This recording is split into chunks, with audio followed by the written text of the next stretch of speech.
अभी हाल ही में करवा चौथ के दिन की बात है। करवा चौथ के दिन की बात है।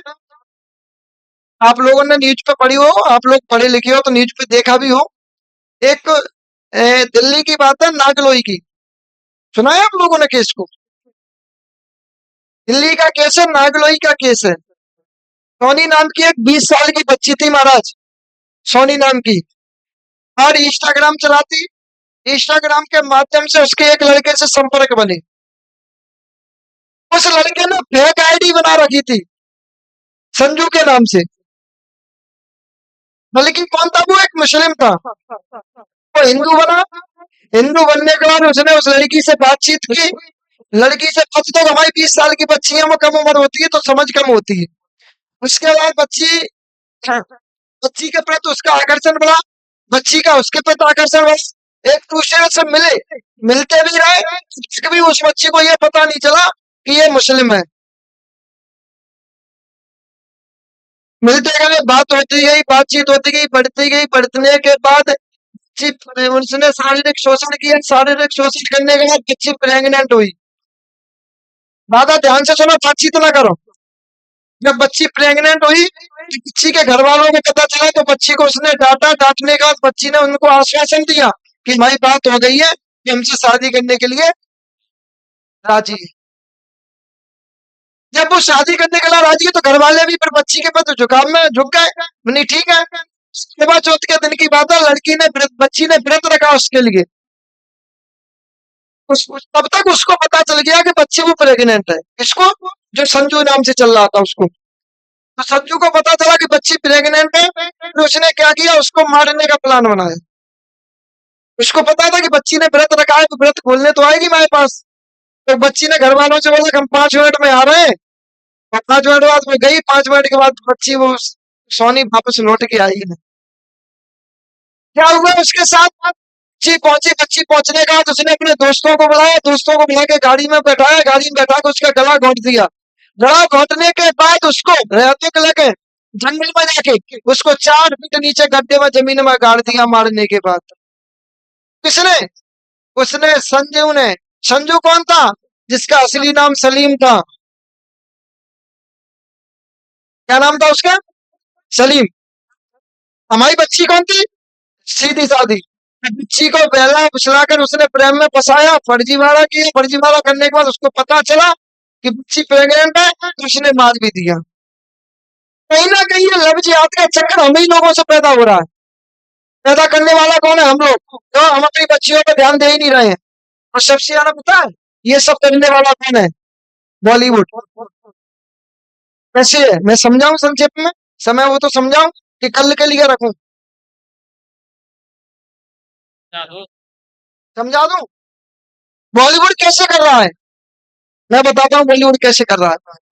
बॉलीवुड ऐसे कर रहा है, ज्यादातर अधिकतर 13 से लेकर 22 साल तक बच्चियों में क्या होता है, बच्चियों में हार्मोन सीक्रेट होते हैं।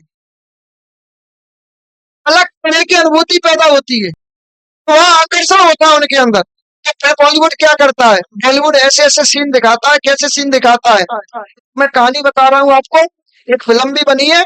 एक फिल्म में क्या है, हीरो हीरोइन होते हैं दोनों। हीरो हीरोइन होते हैं। हीरो हीरोइन एक ट्रेन में सफर करते हैं।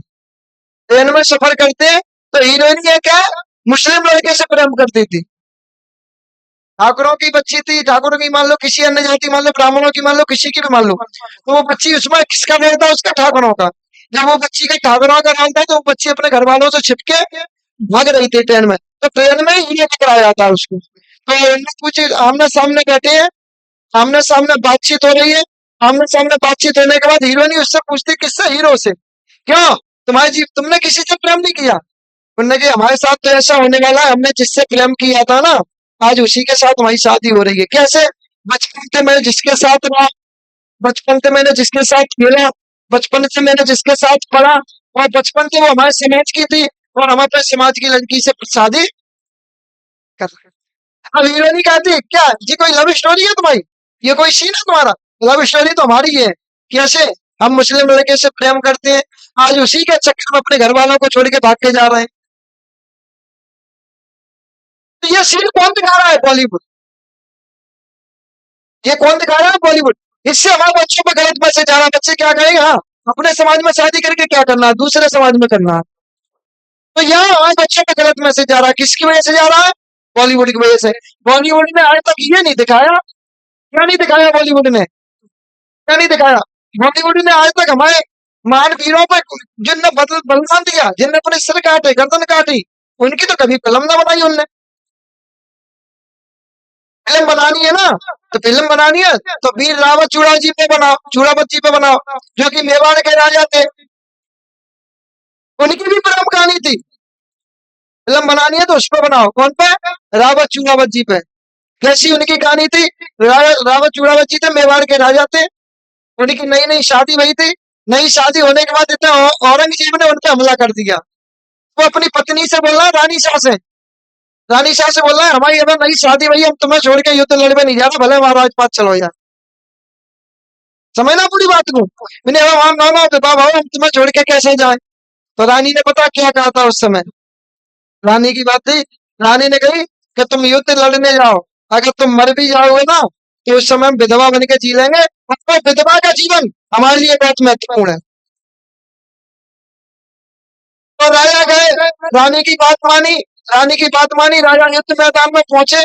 जैसे ही राजा युद्ध मैदान में पहुंचे, पहुंचने के बाद राजा को रानी की याद आ गई। इतना औरंगजेब चढ़ाई कर रहे हैं और राजा को रानी की याद आ रही। राजा रानी के ख्यालात में खोए हुए बैठे हैं। अब राजा दूत को बुला के कहते हैं, इधर आओ। बोली हाँ, अब तुम रानी के पास जाओ, हमें उनकी बहुत याद आ रही है, उनसे निशानी लेके आओ कुछ। दूत बोले कि राजा सठियाएगा होगा, पागल होगा, इतना मुसलमान औरंगजेब चढ़े बैठ रहे हैं, अपना रानी की याद आ रही है। युद्ध लड़ने के बाद ही रानी तो मिल लेना। अब भाई राजा का आदेश था, दूत को जाना तो कहा, नहीं जाता तो राजा मार देते। तो दूत पहुंचे रानी के पास। रानी के पास बोले कि महारानी, आपको राजा की याद आ रही है, तो राजा ने निशानी मांगी है। रानी बोली जी ऐसा नहीं मानेगा, ना युद्ध लड़ने ही, ना युद्ध तो पागल लगा। राजी ने धड़ से अपनी गर्दन काट दी। गर्दन काट, गर्दन बोली हम तुम्हें निशानी दे रहे हैं, राजा को जाके निशानी दे देना और जी बोल देना कि तुम वीर नहीं हो, तुम्हारी पत्नी वीर है जो तुम्हें निशानी दे के भेज रही है। तो रानी ने घर से गर्दन काट के थाल में सजा कर दूत को ले गया। दूत को ले आने के बाद राजा ने दूत को दिया राजा को कि रानी साहब ने ये निशानी भेजी है। राजा साहब ने जैसे उससे पर्दा हटाया, तो राजा साहब भी समझ गए कि हमारी रानी क्या चाह रही है, कि हम वीर गति अच्छे से प्राप्त हो। तो फिर क्या होगा? राजा लड़े, राजा लड़े, राजा ने विजय पाई। विजय पाने के बाद राजा बोले हम अपनी पत्नी से इतना प्रेम करते हैं, हम उनके बिना रहेंगे कैसे? घर से पत्नी, राजा ने भी अपनी गर्दन काट दी। तो प्रेम कहानी इसको कहते हैं, इसको कहते हैं प्रेम कहानी। इसको इसको नहीं कहते कि आप किसी बच्ची को फंसा लो, फंसाने के बाद उसको प्रेग्नेंट कर दो, बाद में उसको मार दो। तो कृपया हाथ जोड़ के निवेदन देना है हमें सबसे कि पहली बात तो बॉलीवुड से दूर रहो, दूसरी बात अपनी बच्चियों को इन चीजों से बचाओ। अगर आप अपनी बच्चियों को इन चीजों से बचाओगे, तो हम कह रहे हैं कि समाज को सुधरने में देर नहीं लगेगी।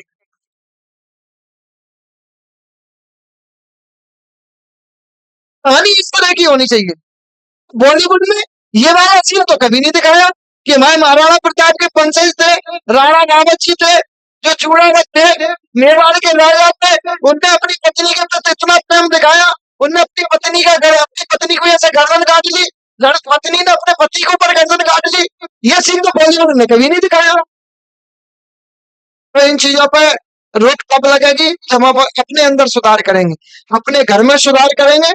जब घर में सुधार होगा तो घर घर को देख के पड़ोसी में सुधार होगा, पड़ोसी को देख के दूसरे पड़ोसी में सुधार होगा।